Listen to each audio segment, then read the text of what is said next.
बिस्मिल्लाहिर्रहमानिर्रहीम, अस्सलाम वालेकुम। प्यारे दोस्तों, मोदी सरकार अपनी तमाम तर हदें पार कर चुके हैं क्योंकि वो मकबूजा वादी में और LOC पर भारी हथियार पहुंचा चुके हैं। मकबूजा वादी के अंदर कश्मीरियों पर जुल्म और LOC पर बैनुल अक़वामी क़वानीन की खिलाफ वर्जी। LOC पर हथियार पहुंचाने का मतलब क्या है? पाकिस्तान को ये मैसेज देना है कि इंडिया अपनी तैयारियां मुकम्मल कर बैठा है और इंडिया की तरफ से किसी भी वक्त हमला किया जा सकता है। प्यारे दोस्तों, पाकिस्तान ने भारत की जानब से लाइन ऑफ कंट्रोल पर भारी हथियारों की मुंतकिली और जंगबंदी की मुसलसल खिलाफ वर्जियों का मामला अक़वाम मुत्तहिदा में उठाते हुए भारतीय कार्रवाइयों का नोटिस लेने का तकाजा किया है। भारतीय मीडिया के मुताबिक अक़वाम मुत्तहिदा में पाकिस्तान की मुस्तकिल मंदूब डॉक्टर मलिया लोधी ने UN सेक्टर और सलामती कौंसिल के चेयरमैन को मरासा भिजवाया है, जिसमें कहा गया कि गुज़िश्ता हफ्ते भारत ने LOC को निशाना बनाने के लिए कश्मीर में बड़े हथियार लॉन्च किए, जबकि भारत की जानब से 13 बरस में इस तरह के हथियारों का इस्तेमाल पहली बार किया गया है। प्यारे दोस्तों, मरासा में कहा गया है कि खित्ते में अमन व सलामती को कमज़ोर करने के हवाले से भारतीय इक़दामात से वाज़ेह इशारे मिल रहे हैं। डॉक्टर मलिया लोधी ने यह कहा है कि लाइन ऑफ कंट्रोल पर सीज़ फायर की खिलाफ वर्जियों का मकसद भारत की जानब से कश्मीर में इंसानी हकूक़ की खिलाफ वर्जियों से बैनुल अक़वामी तवज्जो हटाना है। इसलिए अक़वाम मुत्तहिदा को भारतीय अज़ाइम व इक़दामात का नोटिस लेना चाहिए।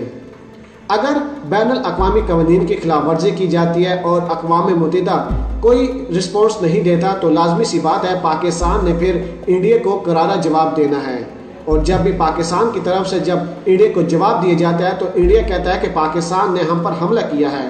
और फिर तमाम तर इल्ज़ामात पाकिस्तान के सरकारी अदारों पर लगाए जाते हैं। क्या इस दफ़ा अगर इंडिया कोई भी कार्रवाई करता है तो पाकिस्तान उसका जवाब देगा? क्या इंडिया और पाकिस्तान के दरमियान आखिरी जंग होने के लिए जा रही है? आज की वीडियो में मुकम्मल रिपोर्ट आपके साथ शेयर करेंगे, लेकिन वीडियो को आगे बढ़ाने से पहले हमारी गुजारिश है कि जिन अहबाब ने अभी तक हमारे चैनल को सब्सक्राइब नहीं किया वो सबसे पहले हमारे चैनल को सब्सक्राइब कर दें और साथ में जुड़ी बेल आइकन को भी दबा दें ताकि न्यूज़ से रिलेटेड जब भी हम कोई वीडियो अपलोड करें वो सबसे पहले आप अहबाब को मिल सके। प्यारे दोस्तों, इसमें कोई दो राय नहीं कि इलाकाई और आलमी अमन का मसला कश्मीर के काबिल अमल और ठोस हल से ही जमानत मिल सकती है। और जब तक ये मसला हल नहीं होता, भारत के तोसी पसंदाना अज़ाइम की बुनियाद पर इस खित्ते और अक़वाम आलम में अमन व सलामती पर हम वक्त खतरे की तलवार लटकी रहेगी। पाकिस्तान और भारत के एटमी ताकत होने के नाते अमन व सलामती को लाहक खतरात मजीद संगीन हो चुके हैं, क्योंकि भारत के बढ़ते हुए जंगी जुनून से किसी वक्त भी दोनों मुमालिक में जंग की नौबत आ सकती है, जो इस बार रवायती जंग हरगिज़ नहीं रहेगी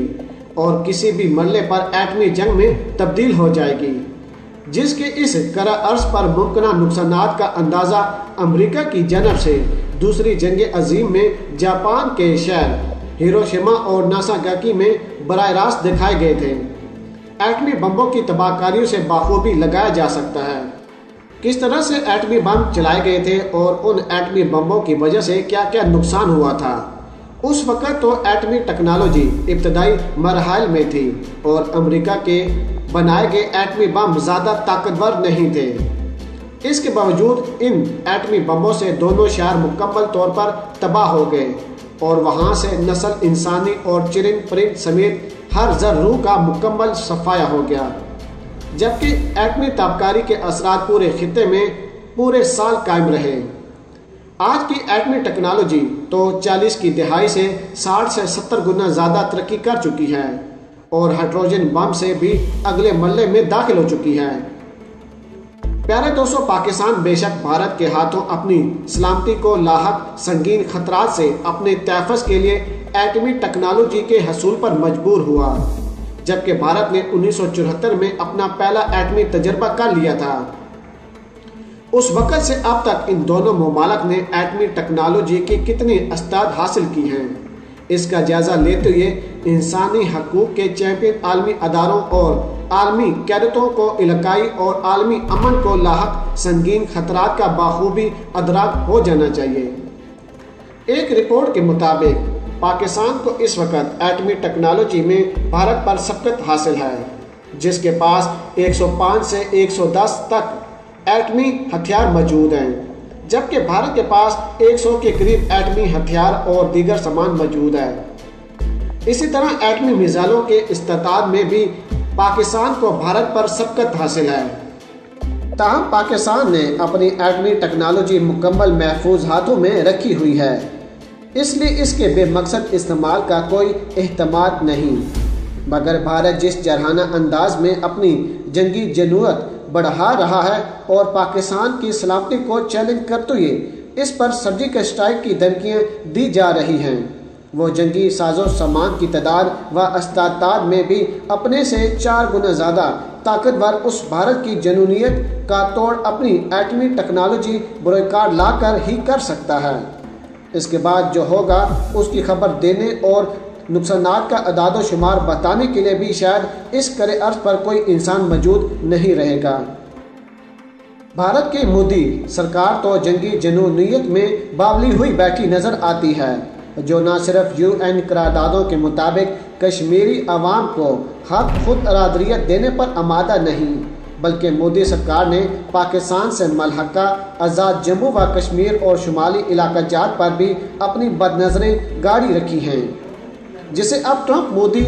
ने और ज़्यादा इजाफा कर दिया है। ट्रंप मुसलसल मोदी को भड़का रहे हैं, जबकि एक तरफ ट्रंप कहते हैं कि वह पाकिस्तान को सपोर्ट करने के लिए तैयार हैं और मसला कश्मीर पर बातचीत करने के लिए तैयार हैं, जबकि देखा जाए तो ये जितने भी यहूदी मुमालिक हैं वो एक तरफ होकर मुसलमानों के खिलाफ एक गेम प्लान कर रहे हैं। अगर आप दुनिया पर नज़र दौड़ाएं तो आपको अंदाज़ा होगा कि जितने भी मुसलमान हैं, चाहे वो ईरान के अंदर हो या फिर इंडिया के अंदर क्यों ना हो, उनके खिलाफ ही कार्रवाई क्यों की जा रही है। एक तरफ अमेरिका ईरान के खिलाफ है तो दूसरी तरफ मोदी सरकार मकबूजा वादी के साथ साथ इंडिया के अंदर जितने भी मुसलमान हैं उनके खिलाफ खड़े हो चुके हैं।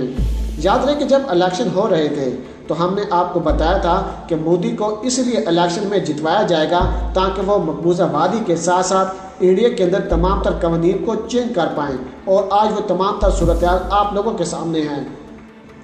इंडिया के अंदर 10 लाख मुसलमान बेरोज़गार हो चुके हैं, उनसे उनके घर छीन लिए गए हैं, यहाँ तक कि उन पर जो पैलेट्स गन का भी इस्तेमाल किया जा रहा है वो भी उनसे हिसाब किताब लिया जाएगा और वो तमाम तर खर्चा उन मुसलमानों पर डाला जाएगा।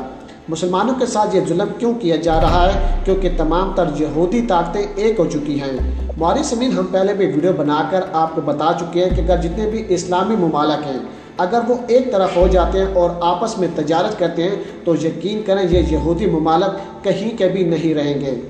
इमरान खान साहब की हुकूमत को गिराने की कोशिश की जा रही है, सरकारी अदारों के खिलाफ कार्रवाई की जा रही है, हर एक वो कोशिश की जा रही है जिसकी वजह से मुल्क के पाकिस्तान को नुकसान पहुँचे और पाक आर्मी को नुकसान पहुँचे, क्योंकि इंडिया इस वक्त वो तमाम तर काम करने के लिए तैयार है जिसकी वजह से पाक आर्मी को नुकसान पहुँच सके। प्यारे दोस्तों, हमारा काम था तमाम तर नज़रियात और तफसीलात आप लोगों के सामने पेश करना। अब आप लोगों ने हमें कमेंट्स में बताना है कि क्या सही है और क्या गलत, और आने वाले दिनों में क्या कार्रवाई हो सकती है। और अगर आज की वीडियो आप अहबाब को हमारी पसंद आई हो तो वीडियो को लाइक कर दें, शेयर कर दें, और पाक आर्मी और इमरान खान साहब के हक में एक नारा कमेंट्स में ज़रूर लगा दीजिएगा।